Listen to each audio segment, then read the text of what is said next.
ഹജ്ജിനെ സംബന്ധിച്ച് വിശുദ്ധ ഖുർആൻ പറഞ്ഞെടുത്ത് അൽ ഹജ്ജു അഷ്ഹുറും മാലൂമാത്ത് എന്ന് നമുക്ക് കാണാൻ കഴിയും. ഹജ്ജ് എന്ന് പറഞ്ഞാൽ നിർണിതമായ മാസങ്ങളിൽ മാത്രം ചെയ്യുന്ന ഒരു കർമ്മമാണ്. അത് വേറെ സമയത്ത് ചെയ്യാൻ പറ്റില്ല.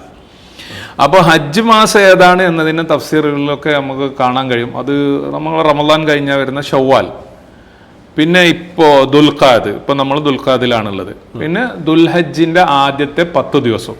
ഇതിനാണ് ഹജ്ജ് മാസങ്ങൾ എന്ന് ഖുർആൻ പറയുന്നതിലൂടെ ഉദ്ദേശിക്കുന്നത്. അപ്പോൾ ഈ ഒരു ഹജ്ജ് എന്ന് പറയുന്ന കർമ്മത്തിന് വേണ്ടി ഒരാൾ പോകുന്ന സമയം ഇത് മാത്രമായിരിക്കും. വേറൊരു സമയത്ത് ഒരാൾക്ക് ഹജ്ജ് ചെയ്യാൻ കഴിയില്ല. അതാണ് എന്ന് പറഞ്ഞാൽ ഹജ്ജ് സമയബന്ധിതമാണ്.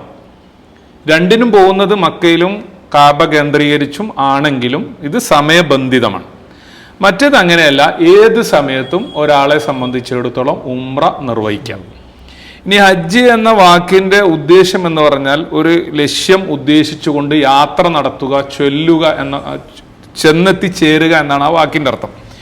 ഇനി അതിന്റെ സാങ്കേതികമായ ഇസ്തിലാഹി എന്ന് പറയും, സാങ്കേതികമായ ഡെഫിനിഷനിൽ പരിശുദ്ധ കാബയിലേക്ക് നിർണിതമായ കർമ്മങ്ങൾ ഉദ്ദേശിച്ച് സവിശേഷമായ ഉപാധികളോടുകൂടി ഒരാൾ മക്ക സന്ദർശിച്ച് കാബ സന്ദർശിച്ച് നിർവഹിക്കുന്ന കർമ്മമാണ് ഹജ്ജ് എന്നതാണ് അതിന്റെ സാങ്കേതികമായ ഭാഷ എന്ന് പറയുന്നത്.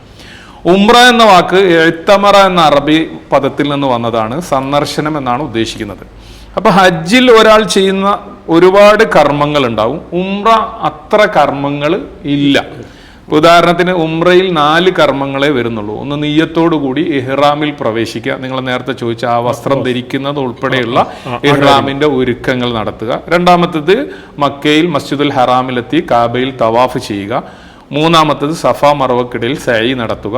നാലാമത്തത് മുടിയെടുക്കുക അല്ലെങ്കിൽ മുടി മുറിക്കുക എന്നൊരു കർമ്മമേ ഒരാൾക്ക് ഉംറയിൽ ചെയ്യാനുള്ളൂ.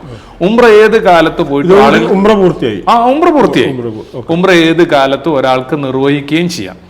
ഇനി വേറൊരു ചോദ്യമുള്ളത്, ഹജ്ജ് പോലെ ഉംറയും നിർബന്ധമാണോ ഒരു വിശ്വാസിക്ക് ജീവിതത്തിൽ എന്നതാണ്. അതിനെ സംബന്ധിച്ച് പണ്ഡിതന്മാർക്ക് 2 അഭിപ്രായം പറഞ്ഞിട്ടുണ്ട്. ഒന്ന്, ഹജ്ജ് പോലെ തന്നെ ഒരാളുടെ ജീവിതത്തിൽ നിർബന്ധമായ കർമ്മമാണ് ഉംറ എന്നതാണ് ഒരു വീക്ഷണം. അതിന് കാരണം എന്താ പറഞ്ഞാൽ ഖുർആനിൽ ഒരു ആയത്ത് തന്നെയാണ്.